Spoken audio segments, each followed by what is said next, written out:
Nós iremos gravar, né, para poder disponibilizar depois também e no nosso canal da SBGG. Então, espero que todos estejam bem. É uma grande alegria recebê-los no nosso primeiro encontro da série Diálogos Pertinentes. É uma iniciativa da Sociedade Brasileira de Geriatria e Gerontologia da Seção São Paulo. Para quem ainda não me conhece, eu sou Caroline Saladini, atual presidente do Departamento de Gerontologia da SBGG São Paulo, na gestão 26-28. E eu quero começar agradecendo a presença de cada um de vocês que escolheu estar conosco nesta noite de segunda-feira.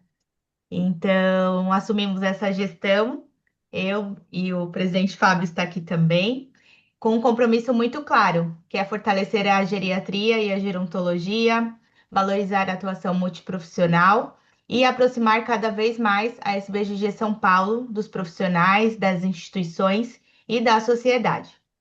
Nós queremos construir uma gestão que dialogue, que escute, que provoque reflexões e que principalmente transforme conhecimento em ações capazes de gerar impacto na vida das pessoas idosas.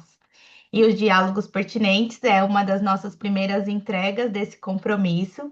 E eu quero agradecer a Marília por abraçar essa empreitada e dar o start, e também a doutora Pérola, que está aqui conosco, além do doutor Fábio, que está com a gente em todos os desafios, em todas as oportunidades, também abraçando as nossas ideias. Muito obrigada. Mas afinal, o que são diálogos pertinentes? São conversas, debates e trocas de ideias sobre questões que têm relação direta com a geriatria e gerontologia e que pretendem contribuir para a reflexão sobre os grandes temas e desafios do envelhecimento do Brasil, no Brasil. A proposta é justamente criarmos espaços para conversar sobre temas atuais, necessários e muitas vezes complexos. Temas que atravessam a nossa prática profissional e que precisam ser discutidos a partir de diferentes perspectivas. E acredito que não poderíamos começar de maneira mais pertinente. Hoje vamos conversar sobre o Estatuto do Direito do Paciente e a prática assistencial para a pessoa idosa, trazendo para o centro da discussão questões relacionadas à autonomia, à dignidade, à segurança e ao direito das pessoas idosas de participarem das decisões que envolvem a sua própria saúde e o seu cuidado.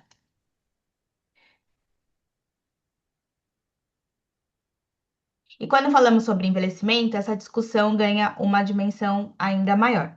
Cuidar de uma pessoa idosa não significa retirar dela a sua voz. Nosso compromisso deve ser garantir que sua história, os seus valores, as suas escolhas e suas preferências sejam respeitadas e façam parte das decisões relacionadas ao seu cuidado.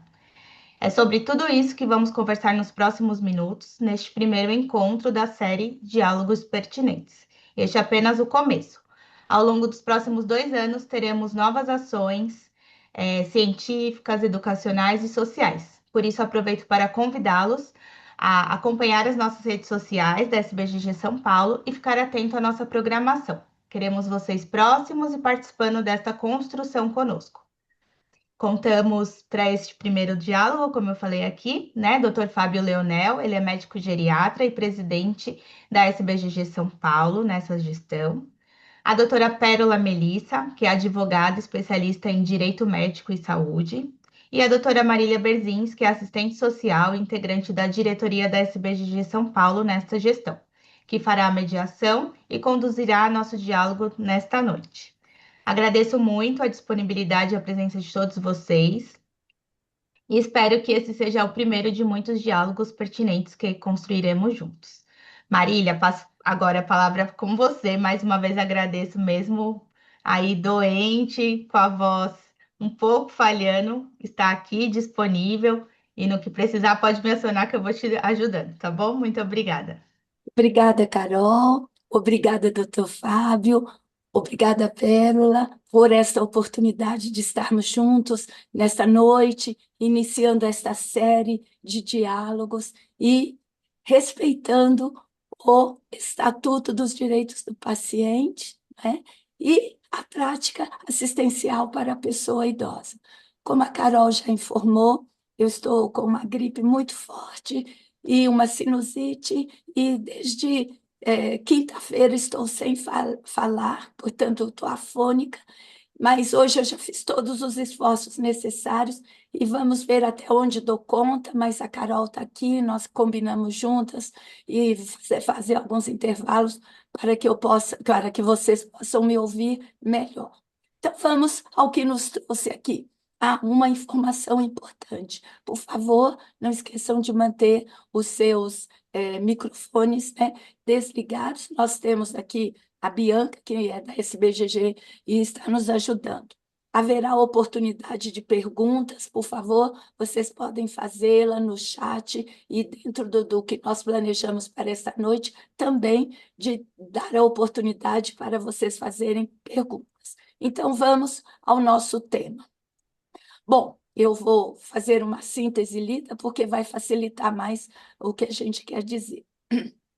A principal vantagem do Estatuto dos Direitos do Paciente, e é importante que a gente já comece a decorar o número desta lei, ou que tenha ela com facilidade. O número da lei é 15.378/2026, é uma lei de abrangência nacional, portanto, é uma lei que vale para todo o país, e o propósito desta lei é unificar e dar força, né, de lei nacional a regras, atenção, que antes estavam espalhadas em diversos lugares, códigos de éticas e resoluções.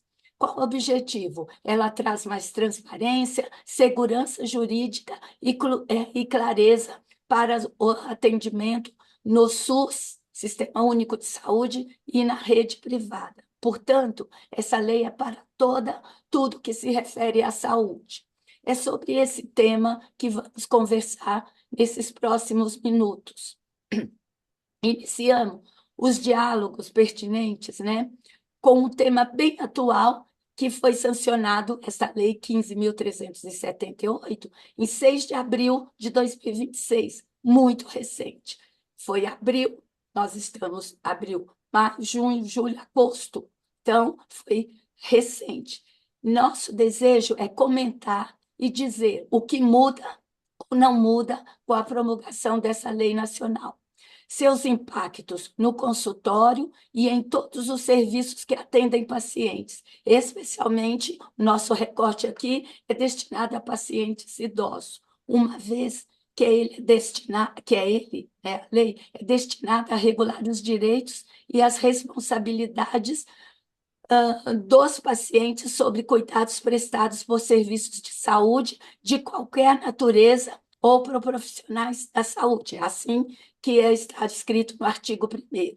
A norma unifica em uma lei federal essas regras que estavam espalhadas em vários lugares, né, em normas secundárias. Então, o projeto, aqui é uma informação importante, foi sancionado em 2026, mas como todos nós sabemos, ela se inicia com um projeto de lei, que originou esta lei. Ela tramitou por cerca de 10 anos no Congresso Nacional. O Congresso Nacional, ele é composto pelo Congresso em si e pelo Senado, as duas casas, né? E ela foi publicada, como já disse, em 6 de abril, e que tem este nome bem importante, Estatuto dos Direitos do Paciente. Para uma orientação, agora sim, retornando ao que eu já falei, nós vamos desenvolver o diálogo com o doutor Fábio Leonel e Pérola Melissa. O Fábio representa aqui a prática assistencial e a Pérola, a prática jurídica. Então, por isso que nós pensamos essas duas pessoas.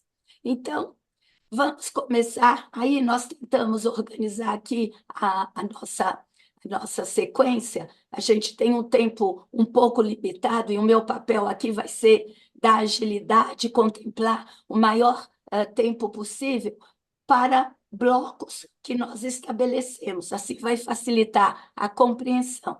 Então, antes de começar com as perguntas, eu vou dar a palavra à doutora Pérola e ao doutor Fábio para darem uma boa noite para todo mundo que está nos acompanhando e para aqueles que vão ouvir, não de noite, mas em outro tempo, uma saudação. Vamos lá.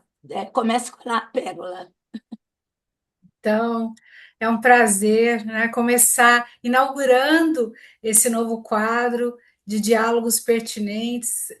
Eu acho a proposta super interessante, muito inclusiva. Para mim é uma grande honra participar de tudo que a SBGG organiza, então agradeço muito o convite e fico à disposição depois. O que não der para esclarecer, às vezes, durante, né? Mas quem precisar de alguma informação adicional, pode me procurar, que eu fico realmente à disposição. Ô, Pérola, você quer dizer mais alguma coisa referente à sua apresentação? Algum dado complementar? Fique à vontade nesse momento. Não, eu acho que é isso, né? Você já falou, a minha área de especialização é realmente o direito civil, o direito da pessoa idosa, o direito do paciente, e eu vou ficar à disposição para o que for necessário aí para vocês. Obrigada.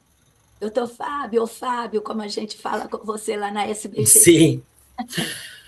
Primeiro eu queria dar boa noite a todos, agradecer a doutora Pérola, Marília, pela essa oportunidade de diálogo, né, que a SBGG traz para a sociedade. A Carol falou bem que um dos pontos que a gente quer fazer nessa gestão, nos próximos 2 anos, é estar mais perto, né, dos profissionais, da população, dos acadêmicos, e a criação desses diálogos pertinentes, eu acho que é uma boa ação para que a gente possa frequentemente manter esse diálogo, né? E como o nome diz, né? A gente quer puxar assuntos pertinentes à saúde da pessoa idosa, né? E nada melhor do que a gente discutir uma novidade, né? Como você mesmo disse, foi dia 6 de abril desse ano que entrou essa nova lei. Então faz muito pouco tempo e tenho certeza que nem todos ainda conhecem a fundo, né, essa nova lei. E às vezes a gente tem entendimentos errôneos, né, da lei. A gente precisa tentar pegar o que é de melhor, é isso que eu acho, né? E tentar estudar e tentar colocar em prática da melhor maneira. Então, eu acredito que hoje vai ser um espaço muito proveitoso para a gente fazer essa troca, né, entre a parte assistencial, a parte jurídica, e tentar compreender um pouco mais sobre os direitos, né, do paciente e como isso repercute principalmente na pessoa idosa, né? Eu acho que a gente vai ter um tempo para explorar vários assuntos. Então, eu quero passar para você, Marília, para você conduzir, então, o início da nossa discussão. Obrigada, viu? Obrigada, Pérola. E uma pergunta assim básica. A minha voz está audível? Dá Tá, para compreender? eu sei Assim, que você está se esforçando, mas está dando. Que bom, fico feliz que está valendo. Bom, vamos lá. Vamos conversar, que esse é o propósito. Vamos dialogar, não é? Então, eu vou começar, e aqui é uma pergunta para a Pérola, na área do direito, Pérola. Eu acho que é importante isso. Como nós estamos repetindo a data para todo mundo saber que ela é nova. Então, 6 de abril de 2026, né? E aí, é uma lei nacional, como eu já disse. Se eu concordo, não concordo com o conteúdo, ou quero fazer sugestões, dá para mexer nessa lei, Pérola?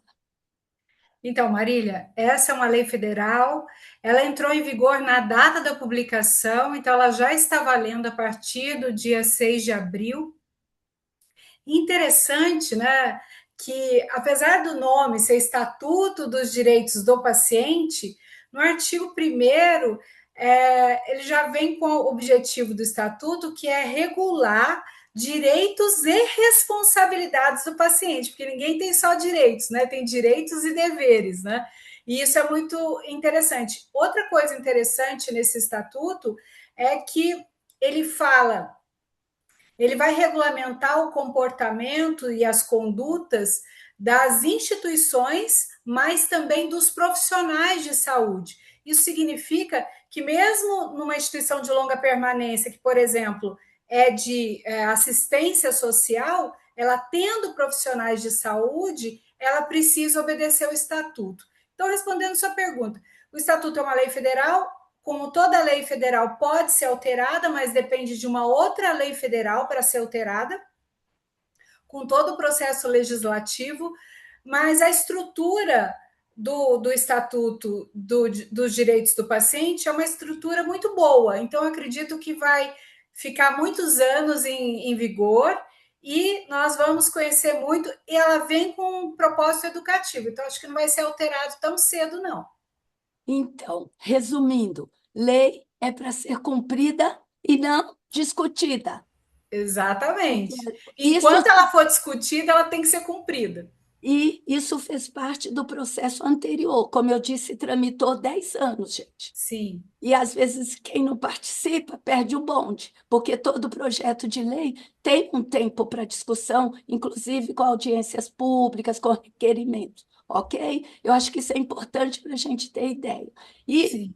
você já falou alguns aspectos gerais dessa lei, não é? Tem direitos, né? Tem responsabilidades, e aí a gente vai abordar esse conjunto. Quantos artigos tem a lei, ô Pérola? Olha, de cabeça eu não sei quantos artigos, mas não é uma lei muito grande, mas ela é uma lei de caráter educativo, ou seja, ela vem para trazer algumas mudanças de paradigma. Inclusive, não tem penalidades nela. Não, não tem penalidades. E aí é esse o caráter. Aí vai precisar de uma lei complementar para estabelecer as punições. Provavelmente uma alteração para estabelecer as punições, no caso das infrações, ou uma lei complementar que venha para regulamentar essa matéria. Então, pronto, desde 6 de abril ela já vale. Já Bom, vale. aí eu vou lá para o Fábio agora. Fábio, me diga, você já ouviu, tem visto algum paciente, ou sabe, uma vez até que você é o presidente da SBGG, trabalha no setor de assistência, né? Você já tem visto algum paciente ou profissional requerer o que essa lei determina, ou ainda trata-se de um assunto que a população, quer dizer, os usuários do serviço e os profissionais de saúde ainda não conhecem? O que você tem percebido?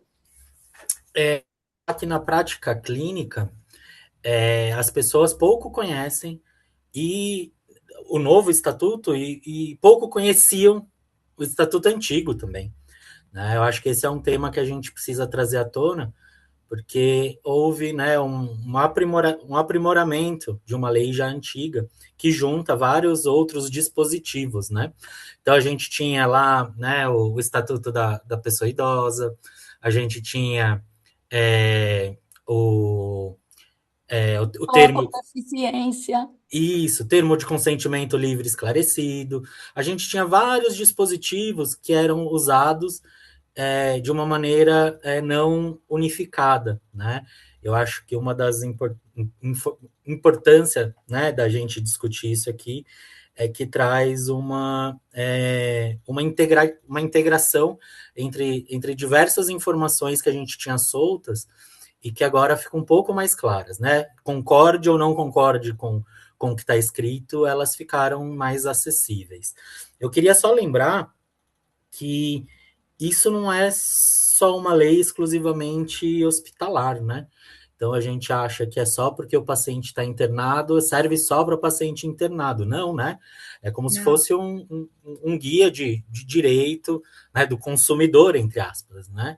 Então, todo paciente, né, ele tem alguns direitos e, como a doutora Pérola disse no começo, alguns deveres, né? Então, sempre existe uma reciprocidade, né, na relação médico com o paciente. E se eu fosse falar uma característica dessa nova lei, eu consegui ler, fazer uma análise um pouco mais fina, né? Eu acho que essa nova legislação ela tenta colocar a luz mais à frente da questão da autonomia, do acesso à informação, da segurança do paciente, Segurança.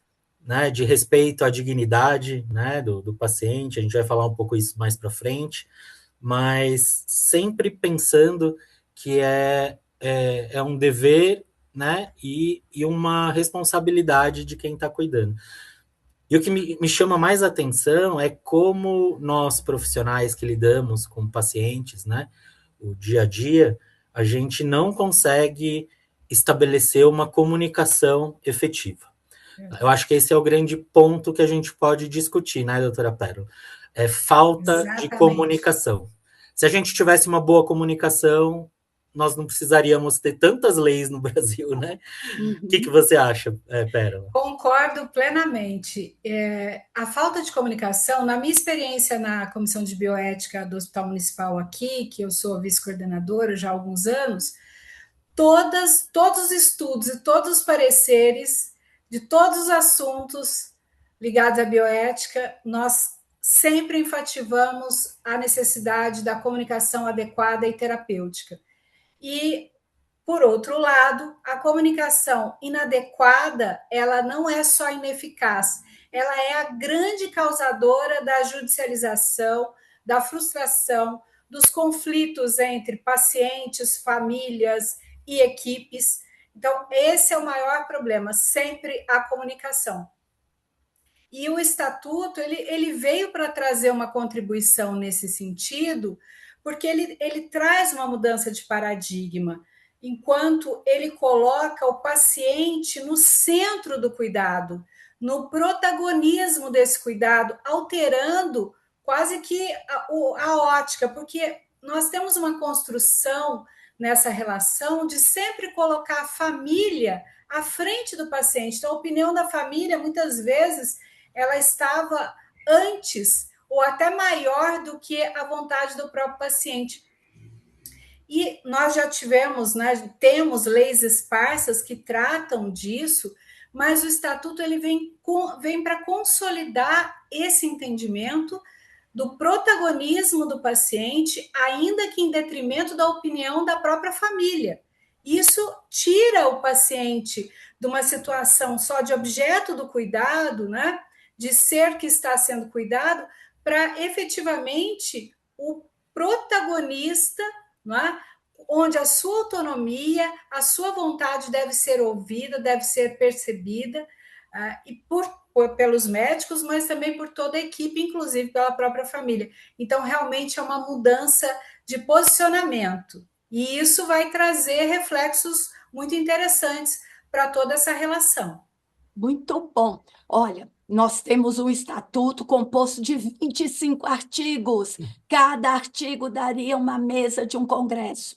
E aí, eu, aqui, no papel de mediadora, eu vou puxando vocês para a gente dar uma passeada nas coisas principais, nos artigos principais. E aí, eu já vou continuar. Eu acho que o Fábio já responde assim, Fábio, como a divulgação da lei deve ser garantida nos serviços de saúde? O que um gestor de saúde deve fazer para que os profissionais e a população saibam que a lei existe? Ótima pergunta. Esse é um desafio que a gente enfrenta, não só com esse assunto, mas com outros tantos relevantes, né? Eu acredito que educação continuada ainda é a melhor ferramenta que a gente tem, né, para profissionais da área, para fazer divulgação. A gente sabe que mostrar os pontos que facilitam, né, a prática clínica no dia a dia também traz, né, a população, né, que a gente quer atingir, no caso os profissionais de saúde, para mais perto de entender, né, realmente o que se trata esse estatuto, né?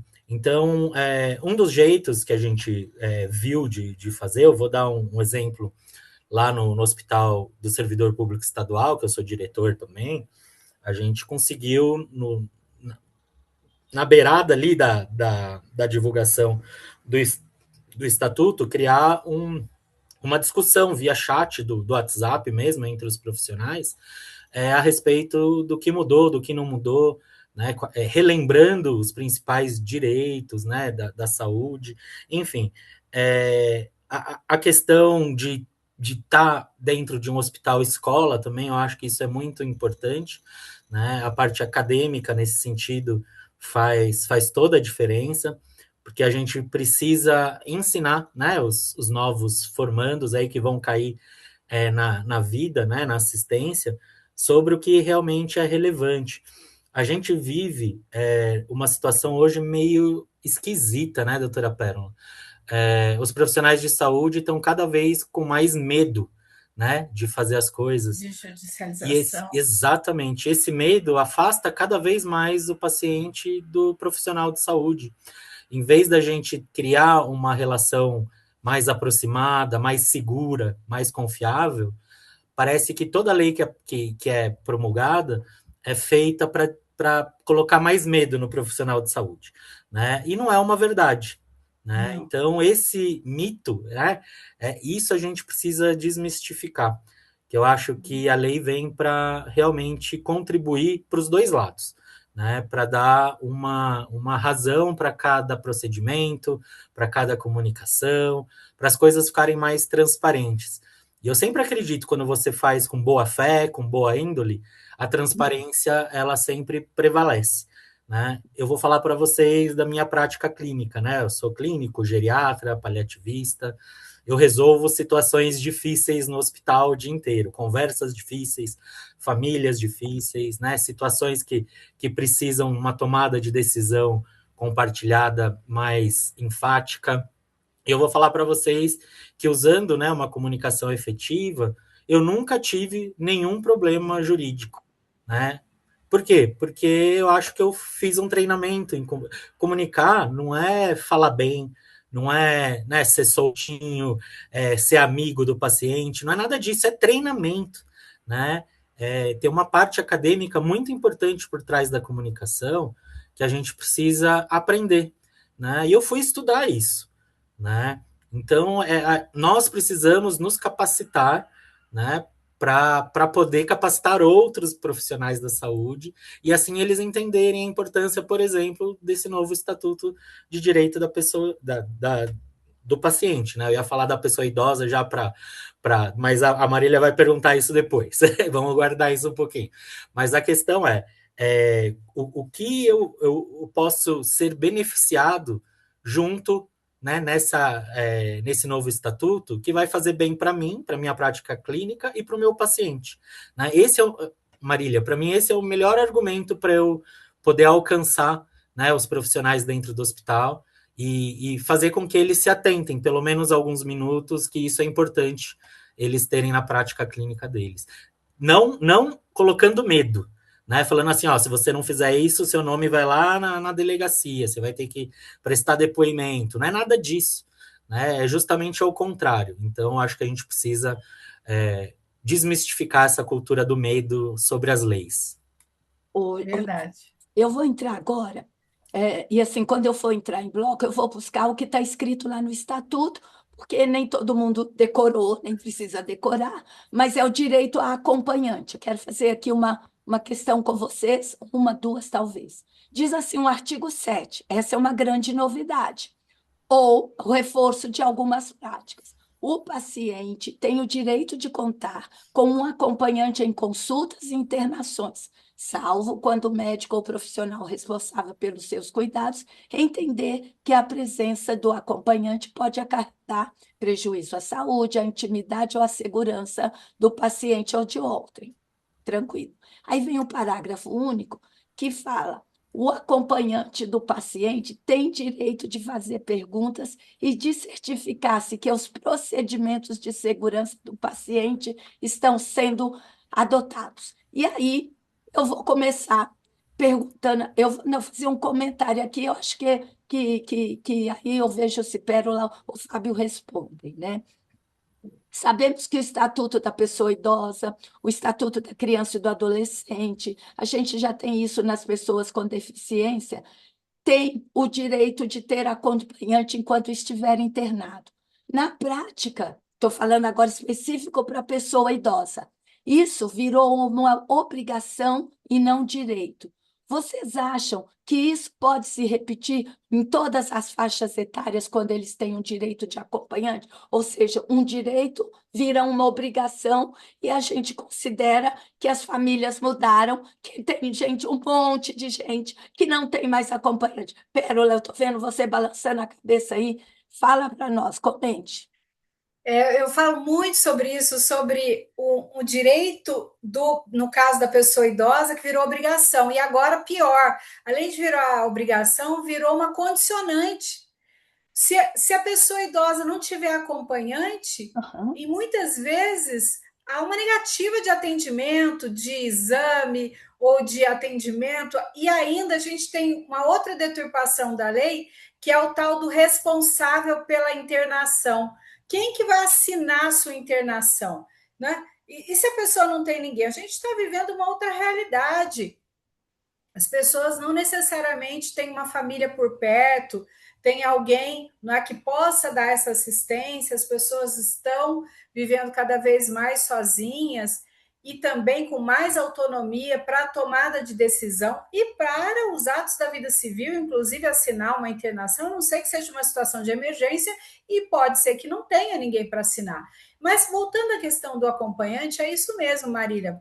O direito foi transformado em dever, obrigação, condicionante. Não existe. Não existe essa obrigação de fornecer acompanhante e tem que existir o atendimento, mesmo que a pessoa de qualquer idade, a partir do estatuto, não tenha um acompanhante. Lembrando que o acompanhante é aquele que faz companhia, não é aquele que dá a medicação, que leva no banheiro, que troca a roupa de cama, ele não faz serviços, não é? De atenção à saúde. Ele faz companhia. E o que tem que ser levado em consideração? Homem acompanha homem? Não. Mulher acompanha mulher? Não. Pessoa idosa não pode acompanhar? Também não. Nada disso está na lei. O que a gente tem que pensar é se aquele acompanhamento é bom para o paciente, ou seja, se ele tem uma situação excepcional que não é bom que ele tenha acompanhante, ou se o acompanhante é nocivo a ele. Porque tem acompanhante que quer discutir a relação na hora, não é? Falar, já aproveita que você está aqui acamado mesmo, vamos discutir nossa vida, nossa relação, e aí é horrível, em vez de fazer bem para o paciente, esse paciente vai ter uma piora no seu quadro. Isso vale tanto para as internações quanto para o acompanhamento de consultas e exames, né? Hoje, o que o Estatuto trouxe é o direito do paciente ser acompanhado, e mais do que isso, de que o acompanhante faça perguntas, busque auxiliar o paciente no esclarecimento em relação ao seu quadro, ao seu exame, à sua internação, aos procedimentos. Então, é essa questão, essa amplitude. Mas reafirmo que é muito importante, não existe uma obrigatoriedade de fornecimento desse acompanhante, e lembrando que o papel do acompanhante é fazer companhia. O que a gente sabe que existe hoje é uma limitação muito grande de equipe, não é? Então, o acompanhante, ele vira, na prática, muitas vezes, um atendimento direto ao paciente. Não é isso que a lei diz, a gente tem que tomar muito cuidado com isso. E agora, a partir do Estatuto do Paciente, nós temos reflexos em relação a isso, tanto para os planos de saúde, os planos particulares, quanto para o SUS, que é a partir do momento em que todo paciente tem direito a um acompanhante, isso significa uma amplitude também da portaria do Ministério da Saúde, que determina que o acompanhante tem direito às 3 principais refeições, não é? Café da manhã, almoço e jantar, e tem direito a uma acomodação adequada, que segue a NBR, que vai falar de como é essa acomodação adequada. Não é aquela cadeira branca de plástico dura, porque muitas vezes o acompanhante, falando da pessoa idosa, da pessoa idosa, é uma pessoa idosa, então nós temos que pensar na acomodação adequada, no fornecimento das 3 refeições, tanto pelo SUS quanto pelo plano de saúde, e temos que pensar que que é ilegal condicionar o gênero, ou seja, homem acompanha homem, mulher acompanha mulher, ou limitar o acompanhante pela idade, que seria também o etarismo. Se ele tiver condições de acompanhar, ele tem direito de acompanhar sem limite de idade também, porque é normal que idosos acompanhem idosos. Perfeito. E agora eu vou para o Fábio. Fábio, diz lá no parágrafo único, eu acho ótimo isso daqui, que o acompanhante do paciente tem o direito de fazer perguntas e de certificar que os procedimentos de segurança do paciente estão sendo adotados. Aí eu faço a pergunta assim: fazer perguntas, o paciente ou o acompanhante sabe fazer, Mas os profissionais de saúde sabem responder essas perguntas feitas? Esse é a grande chave, né? Que a gente falou no começo, que, de novo, eu vou voltar à comunicação, né? Exatamente. Para vocês verem onde a nossa formação tem um gap muito grande, né? O cara pode ser super especialista, dominar todas as técnicas, mas se ele não sabe conversar, ele não vai se adequar a nenhum atendimento, né? Uma das coisas relevantes que eu acho que a gente precisa pensar, e agora falando da pessoa idosa, é que a necessidade do acompanhante é interessante, né? Existe o direito do acompanhante e não a obrigatoriedade do acompanhante, igual a doutora Pérola falou com muita propriedade, mas daí vem um cuidado. Acompanhar não significa substituir automaticamente a autonomia do paciente idoso. Essa é uma questão que a gente precisa refletir muito, porque muitas vezes o acompanhante ele quer se tornar o protagonista, sendo que é o paciente o nosso protagonista, né? E daí a gente precisa ter uma certa habilidade para lidar com essa situação, né? E habilidade técnica, né, de conhecimento para tentar entender se o paciente é realmente autônomo, né? Se ele consegue fazer as suas próprias decisões, né? E tem uma diferença outra ainda que eu queria trazer também, que é a diferença de ser um acompanhante, igual você falou, que está lá do lado do paciente, para cuidar dele, para fazer perguntas, para cobrar a enfermagem se já deu o remedinho na hora certa ou não, mas a diferença do acompanhante e do responsável legal, né? Que tem uma grande diferença, a gente vê isso nesse estatuto, né? Então, a representatividade desse paciente é diferente de um mero acompanhante, tá? Então, acho que isso precisa ficar claro para todas as equipes que fazem assistência, né? Então, se o paciente não tem a capacidade cognitiva, né, para tomada de decisão naquele momento, a gente precisa ter um representante legal, né? E daí a gente tem algumas esferas, que não é o intuito da gente falar disso agora, mas que não configura o simples acompanhamento do paciente naquela internação, ou, né, na visita domiciliar, ou, né, em qualquer outro estágio aí que a gente tem a necessidade de discutir algum tema de saúde. Então, não tirar a autonomia do paciente em trazer obrigatoriedade num acompanhamento, né? Eu acho que esse é um ponto que a gente precisa refletir muito e discutir isso, caso a caso, né, com toda a equipe multi, para a gente poder entender onde que é o limite que a gente pode seguir naquele caso. Tá? Eu acho que essa é uma questão relevante. Ô, Pérola, só para ficar claro, o que que é acompanhante, o que que é responsável legal? Eu acho que isso é importante e como se Sim. expressa. Isso é muito importante. O que o Fábio falou me traz uma necessidade de falar algo que também está no estatuto, que é a questão da privacidade quanto às informações de saúde. Então, a gente precisa lembrar que agora está regulamentada essa matéria no Estatuto de Direitos do Paciente com relação ao direito que o paciente tem do sigilo quanto ao seu prontuário, ao seu tratamento, ao que ele tem, ou seja, a sua doença, enfim, as suas opções. Ele pode permitir, não é, que isso seja divulgado para a família, para o seu representante, ou não. Então, agora vai ser um grande desafio para essa questão, principalmente durante a internação, mais do que nunca, porque assim, não é porque o paciente está acompanhado que o acompanhante sabe de tudo que ele tem, ou, né, de qual é a situação dele. E existe aí mais do que nunca essa questão do direito ao sigilo quanto às informações de saúde. Então é preciso tomar cuidado. Primeiro, voltando à comunicação que o Fábio já falou. A comunicação é fundamental e não adianta comunicar certo para a pessoa errada, não adianta dar a informação correta, mas se a pessoa que está ali ela não tem condição de entendimento, ela não vai divulgar corretamente aquela informação recebida e às vezes ela não é a pessoa adequada, não foi a pessoa eleita para receber essa informação. E aí vou responder sua pergunta, Marília.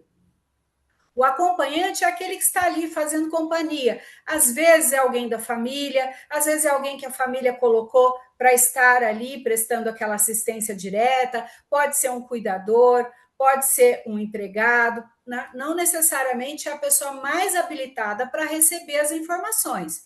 E o representante de saúde é aquela pessoa que está efetivamente eleita ou que foi nomeada para representar ali toda aquela, para receber as informações. Esse representante de saúde, a gente tem que pensar, se a pessoa não é lúcida, pode ser o curador, se já houve um processo de interdição, né? Ou se não houve um processo de interdição, o Estatuto da Pessoa Idosa fala muito sobre isso, o Estatuto da Pessoa com Deficiência também, ainda assim é possível ter a eleição, a escolha, o apontamento de uma pessoa que ficar, ou de uma ou mais, que ficará responsável pelas decisões a respeito da vida que diz, da vida ali daquela internação, ou seja, dos procedimentos da internação. Então, as escolhas dos tratamentos, as escolhas dos procedimentos, tudo que diz respeito àquela situação de internação ou de conduta, que não precisa ser de internação, mas de conduta quanto à vida do paciente em relação aos procedimentos de saúde. Então, são coisas diferentes, podem estar na mesma pessoa, mas não necessariamente. Não é? Então, aí a gente tem vários perfis. Então, pode ser uma pessoa da família que está escolhida,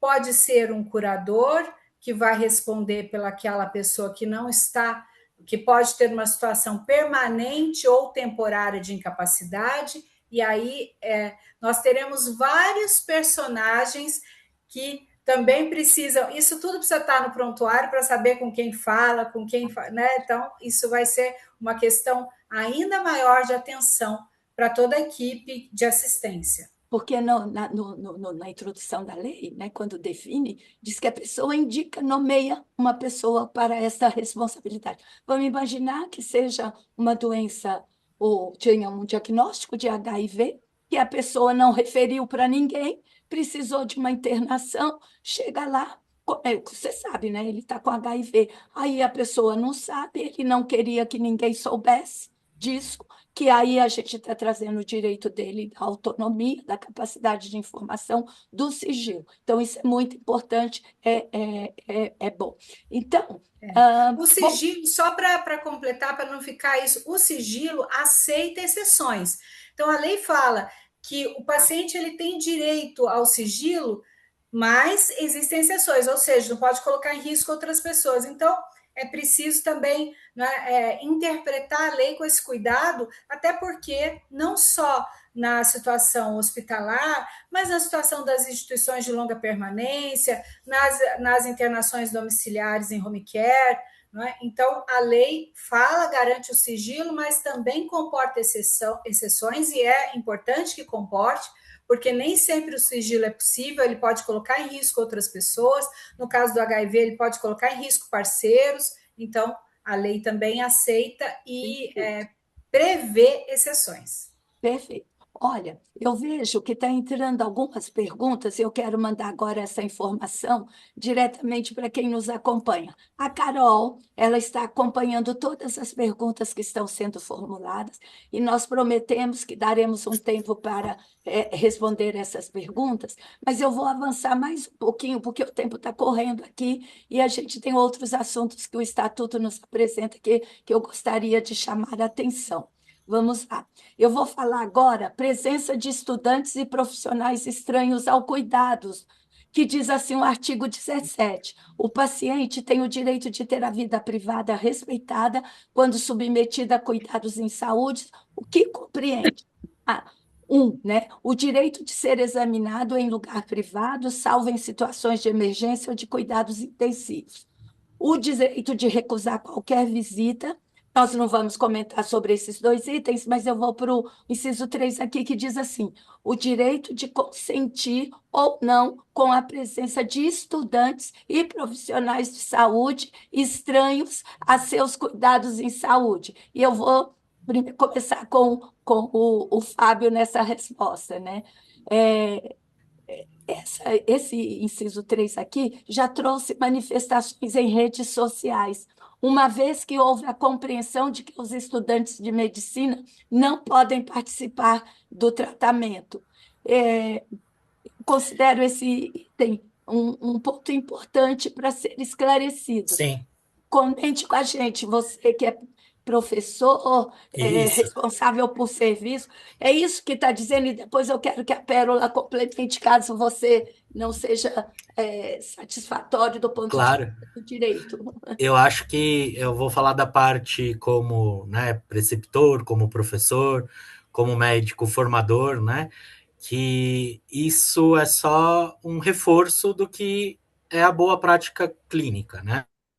De a gente nunca deve impor, nunca, né, que o paciente aceite ser atendido por estudante se ele não concordar. Eu quero fazer só uma ressalva que existe um erro de interpretação aí, né? Quando a gente lê essa cláusula, ela não diz que é proibido estudante de fazer atendimento, né? Estudante sempre tem que ter supervisão, tá? Esse é um ponto fundamental. E ele precisa comunicar ao paciente que ele está em formação, tá? Então, quando a gente entra num quarto de um paciente, acompanhado de estudante, primeira coisa que eu ensino eles é lavar a mão. Depois é cumprimentar o paciente e pedir permissão para poder fazer aquela discussão perante aos alunos. Tá? Eu acho que isso não precisava de lei. Eu acho que isso é implícito na boa prática médica. Mas a gente precisa das leis quando as coisas não são implícitas, né? Então, realmente, quando alguém se sentir é, acuado, né, na presença de vários profissionais, de estudantes, ele tem todo o direito de solicitar que saiam, né, e que fique o profissional responsável pelo caso. A má interpretação desse artigo diz que não pode ter estudante. Não é isso que diz, né? Não é isso. Então, o que diz é que a gente precisa pedir permissão e se o paciente se negar, a gente retira os estudantes da assistência. Tá? Então, é só um reforço da boa prática clínica. Eu acho que quem trabalha com estudante, quem trabalha em hospital universitário, tem muito disso. O que eu queria só colocar um parênteses aí, né? Existe médico residente, tá? Médico residente, ele já tem conselho registrado, né? Ele já tem um CRM e ele é médico, tá? Então ele é responsável pelo ato que ele está fazendo ali. Tá? Eu acho que difere um pouco de estudante de graduação, por exemplo. Tá? Então, esse é um outro ponto que eu acho que tem muita discussão. A diferença de estudante de graduação com especialização já, né? Com médico fazendo uma especialização lato sensu ou estrito sensu no ambiente hospitalar. Então, acho que essa diferenciação a gente precisa dar uma refinada ainda para entender o que eles colocam como estudante. Tá? Para mim, estudante ainda é graduado, na graduação. Para quem tem o CRM, ele já é responsável pelos atos dele. Tá? Então, ele pode muito bem responder pelos atos dele. Mas é óbvio que nada substitui o bom senso. Quando não tem bom senso, precisa de lei. Não é isso, doutora Pérola? É uma questão do paciente não ser constrangido, Exato. conduzido à ideia de que ele é obrigado a aceitar aquela presença. Eu entendo que o que você coloca é perfeito, é uma questão de educação e de dignidade em relação ao paciente. Então, explicar para ele o que está acontecendo e também a conduta, né, de quem está ali assistindo ou discutindo um caso, o posicionamento, a seriedade daquela turma que está ali, né? Isso também diz muito respeito. Então, quando existe uma conduta do profissional que está fazendo a orientação, que está fazendo o acompanhamento, do respeito ao paciente, da dignidade do paciente, o paciente está ali, se ele está ali, é porque ele está precisando de cuidados, então ele não está numa situação fácil. E aí, quando o artigo fala, o artigo ele diz o seguinte, eu até peguei aqui para ler especificamente, o artigo 18 ele fala assim, o paciente ele tem direito, no inciso terceiro, o direito de consentir ou não com a presença de estudantes e profissionais de saúde estranhos aos seus cuidados em saúde. Então, cabe tanto para o estudante, quanto para o estagiário, quanto para o profissional de saúde que talvez venha numa substituição àquele profissional. Mas isso, a gente volta para a comunicação. A questão é a condução, Exato. não é? A questão é a condução e também a conduta de quem está ali. Sempre uma conduta respeitosa, ela vai ter por parte do paciente, talvez, o consentimento. E se não tiver, a gente tem que entender que existem histórias específicas e talvez motivações específicas, mas, de maneira geral, o paciente, quando ele é esclarecido, quem são aquelas pessoas, o que está acontecendo ali, qual que é o objetivo metodológico, né? Por que aquela pessoa está ali? Ele vai concordar. Na Sim. maioria das vezes ele concorda. Então, vai de novo na questão da comunicação, da condução. Esse estatuto ele vem muito trazer a questão da dignidade, tanto que no final, no artigo 25, ele vai remeter o desrespeito aos direitos do paciente à lei que fala dos direitos humanos. Ou seja, a gente está voltando a falar, é o ser humano e o ser humano que por algum motivo precisa de atendimento, não é? De atendimento na área de saúde. Então, ele está vulnerável. Pensando nisso, a conduta e a comunicação vai fazer toda a diferença para o consentimento desse paciente em relação a quem está ali assistindo ou estudando o seu caso. Muito bom. Fábio ia falar alguma coisa? Não, eu ia falar que isso remete ao termo de consentimento livre esclarecido, né? Na verdade, eu acho que a gente tratava esse termo de consentimento de uma maneira muito errônea, né? A gente aplicava vários termos para fins de pesquisa, para se resguardar, né? Na verdade, era um mecanismo de defesa do profissional da saúde, e que, na verdade, não é isso. Né? O termo de consentimento é somente e nada mais do que uma boa comunicação, de novo. Né? Então, eu acho que quando a gente consente, né, um tratamento, a gente passa confiança para o nosso paciente. Né? Então, tudo isso vem na base da relação, né, médico-paciente, médico no sentido, né, do sistema de saúde inteiro, né, na área de saúde inteira. E essa relação, ela é moldada por diversas variáveis, né? E não é obrigatoriedade de se ter uma assinatura expressa que vai mudar essa condição, né? Então tem um monte de variável que entra nessa história. E o termo de consentimento, do mesmo jeito que a pessoa pode anuir ao consentimento, a qualquer momento ela pode revogar esse consentimento também. Né? Então, se ela se sentir acuada, por exemplo, no meio da entrevista, do atendimento, ela pode falar assim, eu concordava, mas agora eu não quero mais que eles estejam presentes. Então, acho que esse é o grande lance do termo de consentimento e da gente se comunicar melhor com o nosso paciente. Eu queria lembrar que o Estatuto dos Direitos do Paciente, ele se refere a todos os profissionais de saúde. Sim. Porque senão a gente vai achar que é só médico, né? Com médico. Não. Não é. E profissionais de saúde, não é? A gente está falando de fisioterapeuta, Exato. de psicólogo, de fono, de nutricionista, não é? Então, é importante a gente alargar isso, senão vai ficar só o não, é direito, é meu direito, é só o médico que eu tenho que observar. Exato. Isso é uma grande conquista e abriu nas definições todos aqueles que se relacionam com o paciente, ok? Carol, eu acho que, Marília, só o que você falou, além de não ser só médico, não é só hospital. Boa. Então, vai envolver clínicas, vai envolver atendimento ambulatorial, vai envolver instituição de longa permanência, não é? Atendimento domiciliar. Então, atendimento domiciliar. Então, uma ampliação. E o Estatuto, ele vem para trazer algo muito importante, que é assim, a gente tinha culturalmente a ideia de que o paciente SUS, ele tem que aceitar de tudo, porque, teoricamente, a saúde para ele é de graça. Aí o paciente particular era mais exigente. Esse Estatuto, ele vem para trazer uma isonomia, para dizer que todo paciente tem direito a esclarecimento, tem direito à dignidade, tem direito à segurança, né? Então, isso traz uma igualdade entre todos os pacientes e traz uma conduta. O que a gente pensa com isso? Que é muito importante. Antigamente, aquele profissional de saúde, seja médico ou não, mas eu vou dar exemplo do médico, aquele médico que esclarecia o paciente, que ouvia o paciente com muita atenção e que depois prestava todas as informações, esse era o diferencial, ele era conhecido por isso e aquilo era excepcional e as pessoas falavam disso como se fosse algo realmente excepcional, porque era. Hoje, com o Estatuto do Paciente, essa vai ter que ser a regra. Todo profissional tem que prestar esse esclarecimento. Não é uma questão mais de estilo pessoal. Agora é uma questão de obrigação.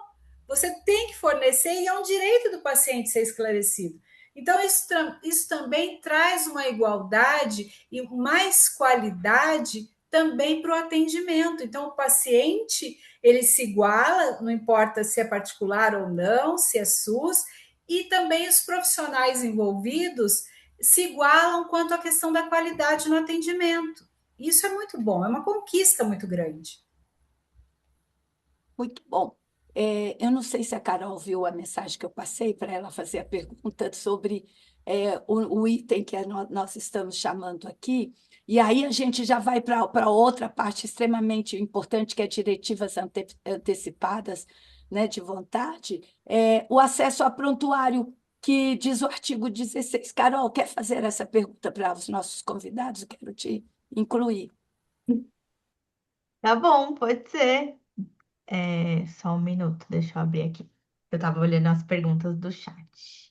Bom, acesso ao prontuário. No artigo 15, o paciente tem direito à confidencialidade das informações sobre seu estado de saúde e seu tratamento e de outras informações de cunho pessoal, mesmo após sua morte, salvo as exceções previstas em lei.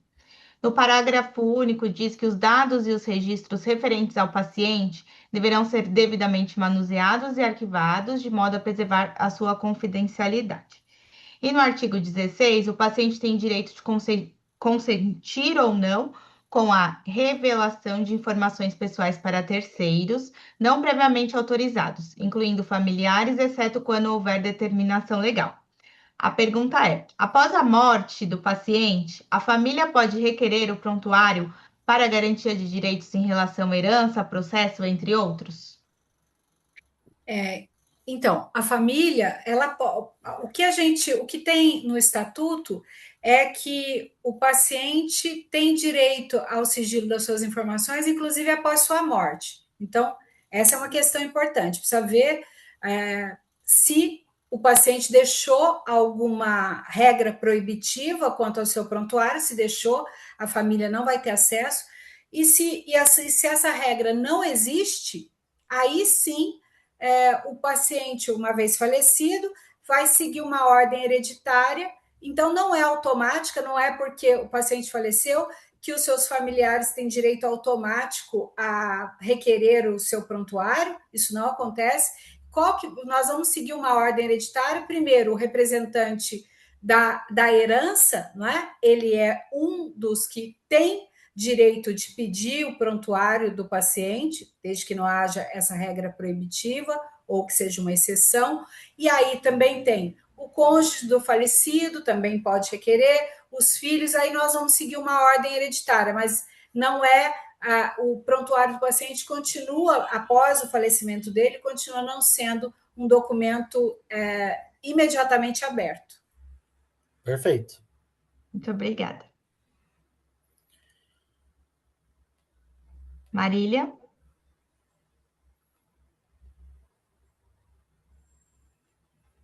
Eu fechei o meu áudio, não foi falta de voz, não.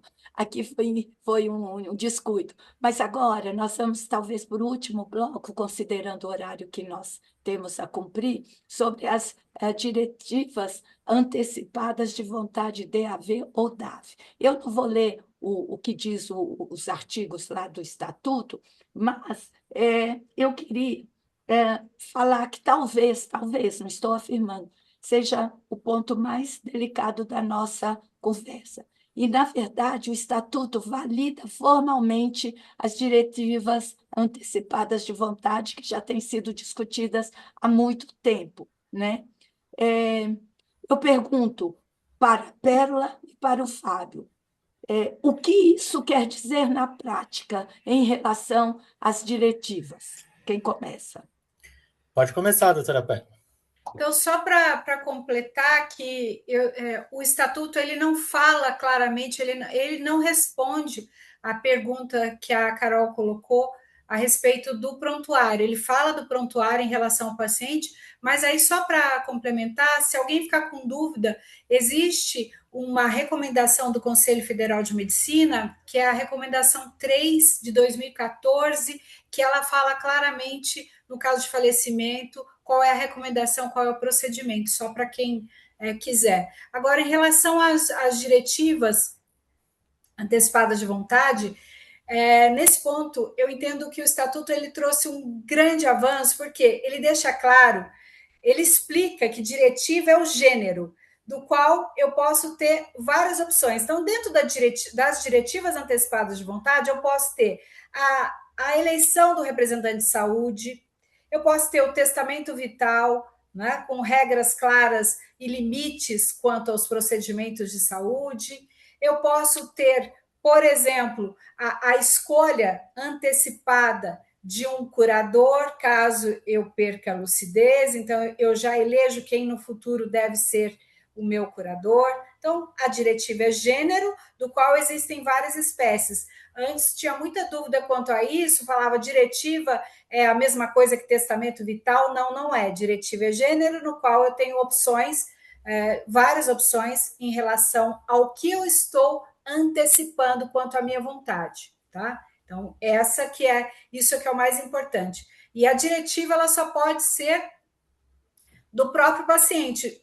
Sempre me perguntam isso, mas o familiar pode fazer a diretiva do paciente que já não está lúcido? Não.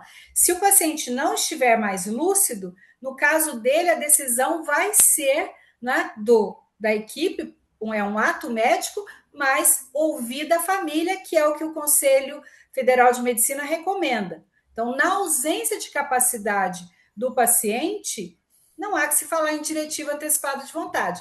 A diretiva antecipada de vontade, seja ela em qual espécie for, ela é um ato personalíssimo do paciente lúcido e capaz, para quando ele vai fazer algo de forma antecipada, para quando ele não tiver com condições de se comunicar, tá? Então, esse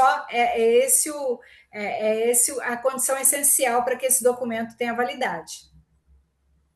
Eu acho que, só para complementar, esse assunto é bastante complexo até, né, para a gente discutir aqui em pouco tempo, mas vale a pena a gente pensar o quão importante é esse documento, né, e como fazer o bom uso dele, que eu acho que a lei vem na direção de fazer o bom uso de um documento em que a gente precisa ser treinado a fazer e a respeitar, tá? Uhum. Então, eu vou pegar alguns aspectos da geriatria mesmo, para dar alguns exemplos, e são situações que a gente vive no dia a dia, e eu acho que vale a pena a gente parar um pouquinho e refletir. Por exemplo, nos pacientes com curso de síndrome demencial, que duram anos, né? O profissional médico ou quem está fazendo assistência à saúde daquele paciente, ele tem muito tempo, anos, né, para abordar, para tentar realmente ver quais são as principais vontades do paciente, os objetivos frente a uma doença ameaçadora, né, quais são as preferências desse paciente. E não existe a necessidade de estar documentado aquilo formalmente, registrado em cartório, nada disso, né? Exato. Se o médico assistente ouviu da própria voz do paciente e registrou na consulta dele, já basta, né, para a tomada de decisão. A gente entra num mundo de que decisão compartilhada a gente compartilha com a família e não com o paciente. Olha que interessante, né? A decisão compartilhada nada mais é do que, né, uma boa decisão pautada em preceitos éticos, né, e de preferências do paciente. Só que tudo isso tem que ser balizado por uma parte técnica. E quem oferece essa parte técnica é o profissional de saúde, né? Então, não é fazer o paciente escolher como se fosse um cardápio. Isso eu quero, isso eu não quero, né? Ah, eu não quero ir para UTI, não quero ser entubado, mas se for fazer diálise, eu quero. Não é isso. O que a gente precisa é informar o paciente sobre o que pode trazer de risco e de benefício de cada procedimento, de cada avançar da doença, para que ele fique ciente, né? Para que ele tome ciência do que possa vir a acontecer com ele. Ele tendo ciência disso e tendo capacidade para tomar decisão, a gente tem um tempo para decidir, junto com o paciente, as tais diretivas avançadas de vontade. Tá? Se não tem nada registrado, mas o paciente falou para a gente que ele gostaria de... pública. Exatamente.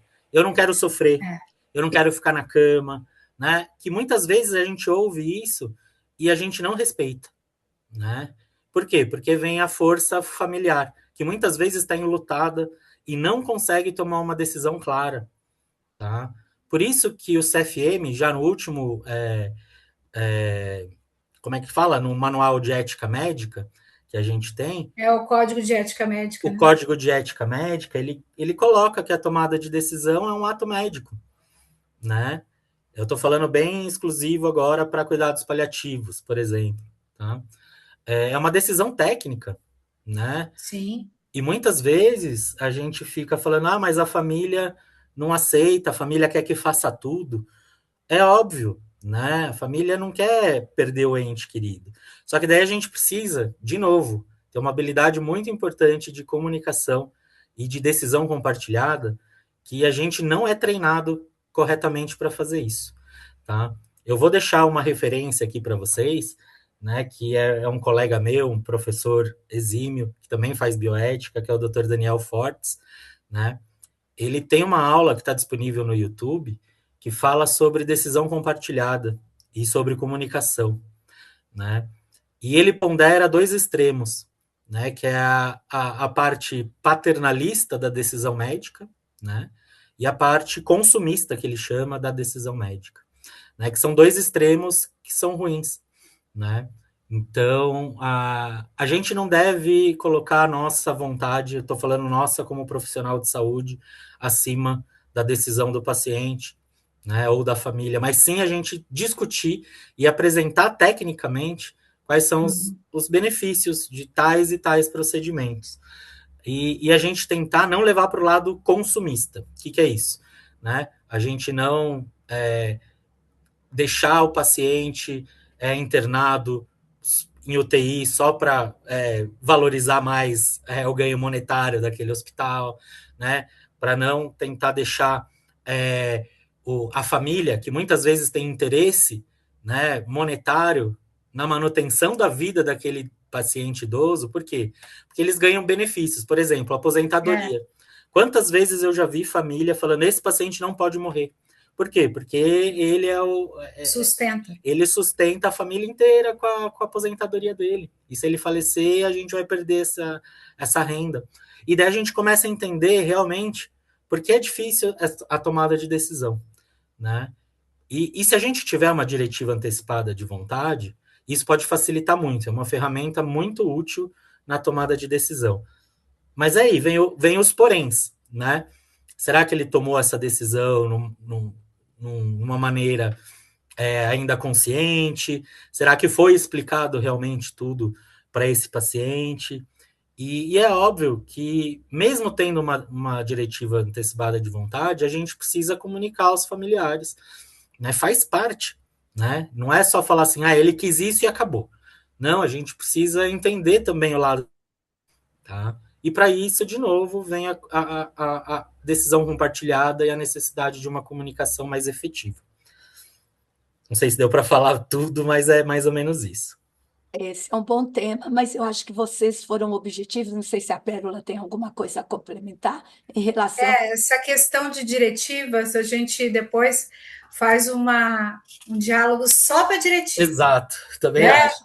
Porque, assim, a diretiva, exatamente, concordo com tudo que o Fábio falou, só que eu vejo o seguinte, hoje em dia, é preciso, principalmente para os médicos, eles precisam ter muita coragem para fazer valer o registro do prontuário. Não é fácil. Por quê? Porque eles são muito questionados. Então, é válido, sim, o prontuário preenchido pelo médico. Aí eu já não digo de outros profissionais multidisciplinares, porque a fé pública é o registro no prontuário do paciente feito pelo médico.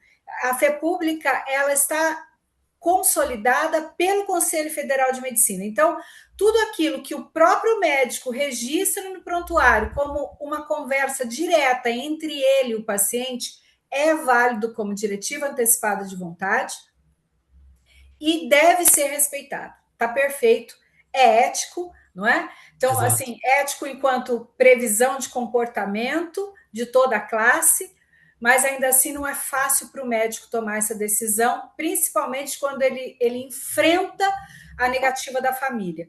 Por isso que esse documento, quando ele vem do próprio paciente, numa construção, com esse tempo que o Fábio falou, há bastante tempo. Quando a gente está falando de doenças que vão se tornar graves ou doenças degenerativas, existe esse tempo. E esse documento é a realidade mais, eu diria, o que existe mais ideal. Por quê?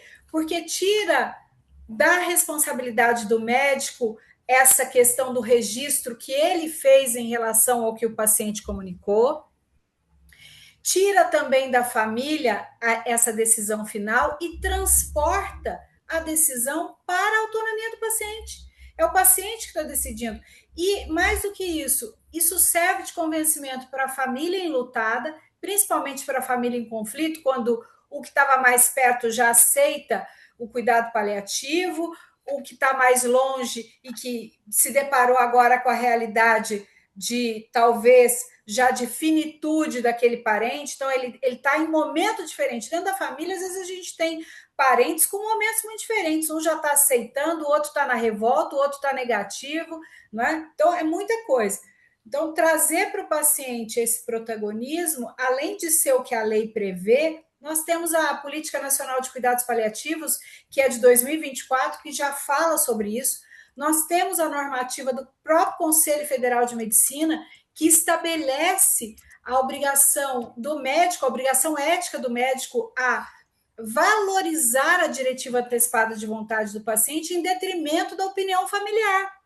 Então, tudo isso já existia do ponto de vista ético, já existia nos cuidados paliativos na política nacional, e agora vem para o estatuto e diz que o paciente é o primeiro a ser ouvido. Então, a sua vontade está acima da vontade do familiar. É ato médico, sim, é decisão do médico, tanto que o médico pode se negar a cumprir diretivas antecipadas de vontade que vão contra a ética ou que são prejudiciais ao paciente, ou aquele paciente que há uma confusão entre eutanásia e cuidados paliativos, né? Então a gente tem que lembrar disso, a gente tem que evitar a distanásia, mas a gente não tem no Brasil a permissão para a eutanásia, o que a gente tem é a busca pela ortotanásia. Então, pensando em tudo isso, esse equilíbrio, trazer para o paciente uma consciência do que ele está decidindo, que ele não pode, pelo menos atualmente, decidir sobre eutanásia,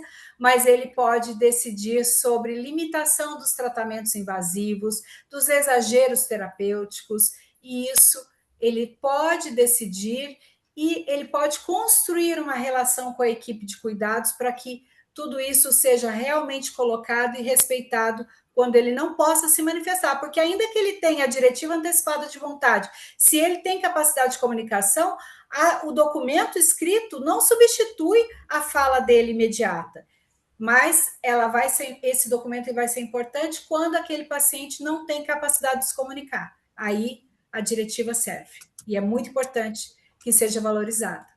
Perfeito. Muito boa. Muito boas as explicações de vocês. E eu já quero avisar, não é? Que nós estamos chegando ao final do nosso primeiro diálogo, mas como prometemos, tem perguntas que nos chegaram aqui através do chat. E a Carol gentilmente mandou aqui e selecionou. E aí, uma pergunta, eu vou pedir para o Fábio e para a Pérola, um responde, alterna, para a gente dar conta aqui do nosso tempo. Mas veio assim: se um paciente com problema cognitivo que não foi interditado e ainda não tem uma representante ou um representante legal, como proceder na internação? O profissional de saúde pode escolher ou acolher a pessoa que estiver junto com o paciente, e se essa pessoa não for a mais indicada, a mais adequada? Quem responde? Olha, eu posso responder até com o próprio estatuto. O artigo 5º, no parágrafo único, diz assim: aos pacientes que, por sua condição biológica, psíquica, cultural e social, estejam impedidos de dar o seu consentimento livre e esclarecido, deverão ser garantidos instrumentos para expressar as suas opções ou opor resistência a um procedimento. Então, quando a gente está falando principalmente de pessoa idosa, que é o nosso foco aqui, é preciso lembrar que às vezes não se tem uma capacidade absoluta, mas ainda assim existe uma capacidade de comunicação, né? Com algumas limitações. Então, é preciso ouvir o paciente, ainda que aquilo lá, aquela manifestação, ela possa não ser a ideal, mas se ele ainda tem capacidade de comunicar, isso deve ser levado em consideração. Agora, se ele não tiver absolutamente capacidade de comunicação, capacidade de entendimento, se ele estiver já numa situação de incapacidade, que pode ser temporária ou permanente, aí, nessa questão, como eu disse, não há que se falar em diretiva antecipada de vontade. Por quê? Porque esse documento ele tem que ser emitido tanto quanto a permissão de algum tratamento, quanto a proibição ou a limitação de algum tratamento por alguém que tem esclarecimento. Então, se aquela pessoa, naquele momento, se ela já não tem esse documento previamente feito, e se naquele momento em que é preciso tomar uma decisão, ela não tem condição de entendimento e muito menos condição de decisão, não vai ficar para ela essa decisão, justamente porque falta o entendimento ou a capacidade para tal decisão.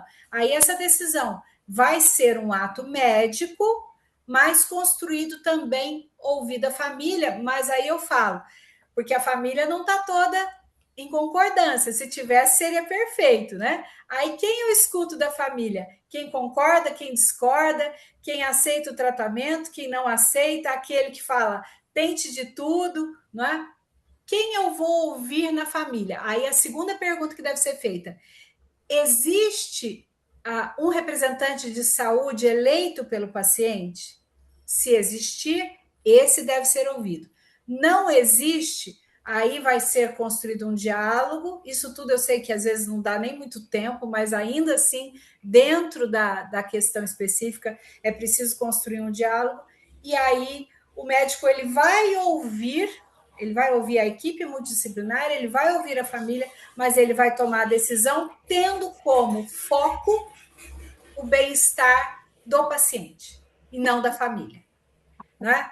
Então, se a família... Porque eu já ouvi falar assim, não, mas a família precisa de tempo para aceitar. Enquanto isso, eu promovo a distanásia, eu estendo a vida daquele paciente para que a família tenha tempo de aceitar. Não é isso, não é que nós temos que fazer hoje. Essa construção ela já não é mais o que se preconiza pelo Estatuto do Paciente. O foco é o bem-estar do paciente. A família pode ser assistida pela equipe multidisciplinar e tudo mais, mas eu não posso promover uma distanásia, por exemplo, enquanto a família, sei lá, se aceita o que está acontecendo com o paciente e ele fica em sofrimento para que a família consiga ter certo conforto no entendimento. Isso não é aceitável. Então, o que vale é o foco no paciente, o bem-estar do paciente, e a família vai ter, sim, assistência, mas em outro formato. Mas se eu tiver que escolher entre a distanásia e o bem-estar da família, eu não vou para a distanásia, eu vou para a ortotanásia. Perfeito. Só queria complementar rapidinho, só como formador, né, de futuros médicos, né, eu sempre coloco uma opinião pessoal, mas é que eu acho que faz parte hoje da nossa discussão. Para mim, distanásia tem o mesmo peso jurídico de uma eutanásia, sabe?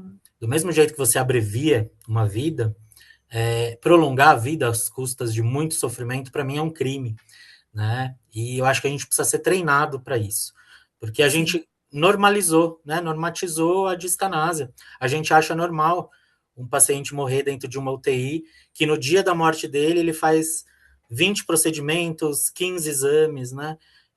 Isso não é digno. E a gente está falando muito no Estatuto de dignidade, né? Sim. Então, é uma mudança cultural óbvia, né? Que vem com educação, né? Com bons exemplos. E isso que a gente está fazendo, que é discussão com a sociedade, né? Até para a gente poder levantar, né? Que é um aspecto que é muito difícil de chegar à conclusão, né? Existem várias oportunidades, variáveis, e se a gente não enxergar isso como um todo, certamente a gente vai errar, né? Então, é um assunto que a gente precisa discutir mais, né? Então, você falou com muita propriedade que a gente tem que sempre preferir, né, a ortotanásia em relação à distanásia, e isso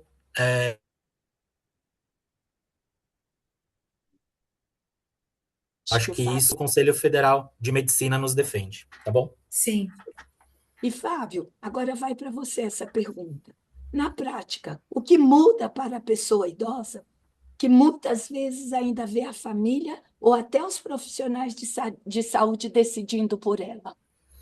Eu acho que isso aí é mais dos grandes exemplos que a gente sempre fala, né, Marília? De idadismo, né?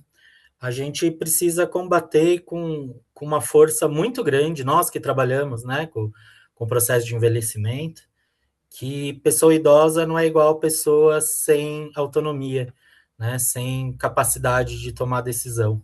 Então, eu acredito que a gente viva uma transformação cultural, né, nos próximos anos, em que a gente consiga dar voz às pessoas idosas, no sentido de que a gente acredite, né, a gente dê credibilidade para as opções que as pessoas fazem, tá? Cada um é um indivíduo, a gente tem que respeitar, né, as suas peculiaridades, individualidades, seu jeito de viver. Cada um envelhece de um jeito, e eu acho que isso que é bonito na longevidade, né? A heterogeneidade. Cada um envelhece de um jeito, né? Não tem uma receita de bolo, né? Isso que é importante. Então, o mínimo que a gente deve fazer é respeitar a autonomia do paciente.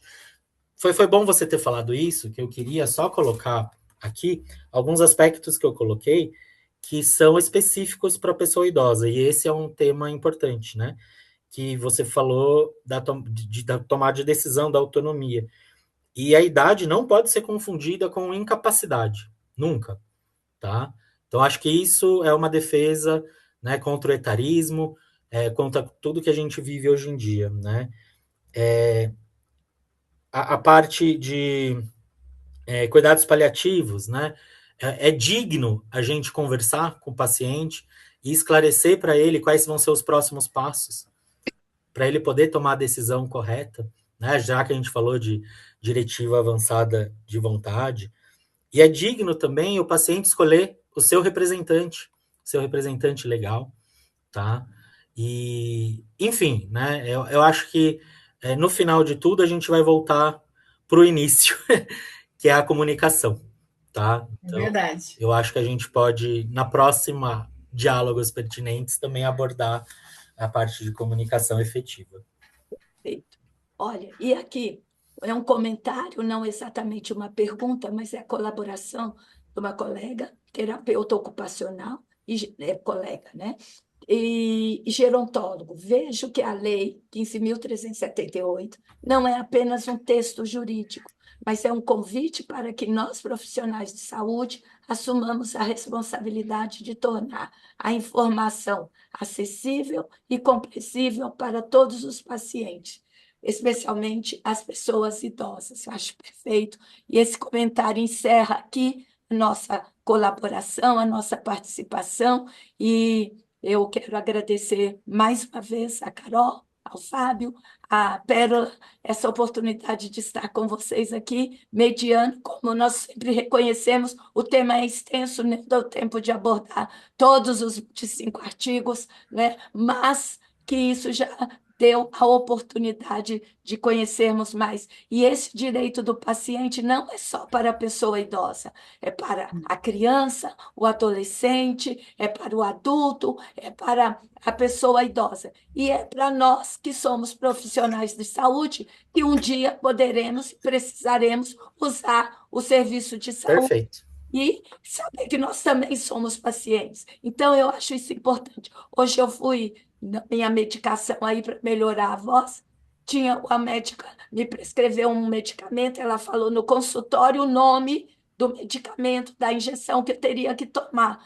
Aí a moça, a técnica, foi lá para aplicar e não me disse nada, já ia aplicando. Eu falei assim: qual é esse medicamento que você vai me aplicar? Aí ela pegou, mostrou que estava etiquetado, eu vi e falei, obrigada. Eu já tinha lido, mas eu queria que, assim, antes de eu fazer a pergunta, eu já olhei lá o que é aquilo que ela vai me dar. Perfeito. Aí, Ótimo exemplo de direito da pessoa. e estava, porque eu estou estudando o estatuto, não é? Então, eu acho que também nós, como pacientes, e aqui a gente sai da condição de profissionais de saúde, geriatra, de gerontólogos, e nos colocamos nessa condição de cidadão, que os direitos humanos são para todos. E também, por este estatuto em prática, implica conhecer e fazer nos mínimos detalhes, para mim, como sujeito, como cidadão, e com quem eu trabalho, respeitar. É isso. Carol, querida, devolvo a palavra para você. Obrigada. Obrigada. Eu que agradeço, Marília, todo o esforço aí, a sua voz cumpriu de forma esplêndida aí. Eu quero agradecer muito em nome da SBGG São Paulo, a presença, toda a disponibilidade da doutora Pérola. Muito obrigada pelas excelentes contribuições, também pelo doutor Fábio, que a gente sabe aí da rotina intensa, né, de todos vocês, né, de uma agenda aí se disponibilizando de estar aqui conosco. Marília, mesmo doente, estando conosco, cumpriu aí, né, o que a gente tinha combinado. Muito obrigada, e a todos vocês que estiveram aqui conosco, nós agradecemos de coração, esperamos que vocês tenham gostado. Como eu falei, esse é o primeiro, né, Diálogos Pertinentes, e o objetivo é que a gente abra espaço para mais discussões necessárias como essa. E antes de finalizar, eu gostaria de aproveitar para fazer um convite, que no dia 27 de setembro nós vamos ter a nossa terceira parada da longevidade na Avenida Paulista. E ela é uma grande mobilização para que a gente possa, de fato, promover o envelhecimento digno, saudável e ativo. E a gente conta com vocês, com a participação de vocês, que vocês convidem familiares, amigos, colegas, pacientes, compartilhem aí o convite e quem sabe a gente se encontra pessoalmente no domingo do dia 27 de setembro. Pessoal, muito obrigada. E até o próximo Diálogos Pertinentes. Boa noite a todos.